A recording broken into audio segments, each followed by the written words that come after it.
বিয়ের ৪ বছর পরও অত্যাচার থামেনি। শেষ পর্যন্ত গৃহবধূর মুখে অ্যাসিড ঢেলে দেওয়ার অভিযোগ উঠল স্বামী সহ শ্বশুরবাড়ির সদস্যদের বিরুদ্ধে।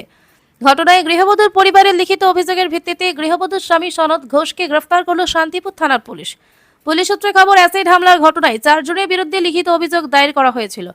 তাদের মধ্যে আক্রান্ত গৃহবধূ শিল্পা ঘোষের স্বামীকে গ্রেফতার করা হয়েছে, বাকি ৪ জন পলাতক। ধৃতের বিরুদ্ধে ১২৪/১, ৮৫/৩/৫, ১০৯/১ এবং ৩/৪ ডিপি অ্যাক্ট ধারায় মামলা রুজু করে আজ রানাঘাট আদালতে পাঠায় শান্তিপুর থানার পুলিশ। পুলিশ সূত্রে খবর, ঘটনার ব্যবহার করা অ্যাসিডের বোতল উদ্ধার করা হয়েছে। তবে পুলিশের প্রাথমিক অনুমান এই অ্যাসিড থানা তৈরি কাজে ব্যবহার করা হয়। তবে আদতে এই অ্যাসিড কি তা পরীক্ষা পরেই জানা যাবে বলে পুলিশ সূত্রে খবর। আপনার স্ত্রীকে অ্যাসিড মারলেন কেন? আমাকে মেরেছে অ্যাসিড দিয়ে ছিটকে গিয়ে ওর একটা মহিলাকে অ্যাসিড মারবেন? ফোনের জন্য টাকা চাইছিলেন? না হ্যাঁ, মেয়ে বাচ্চা হওয়ার জন্য টাকা চাইছিলেন? না ওরা আমি না কবে কবে থেকে এরকম অত্যাচার করেন?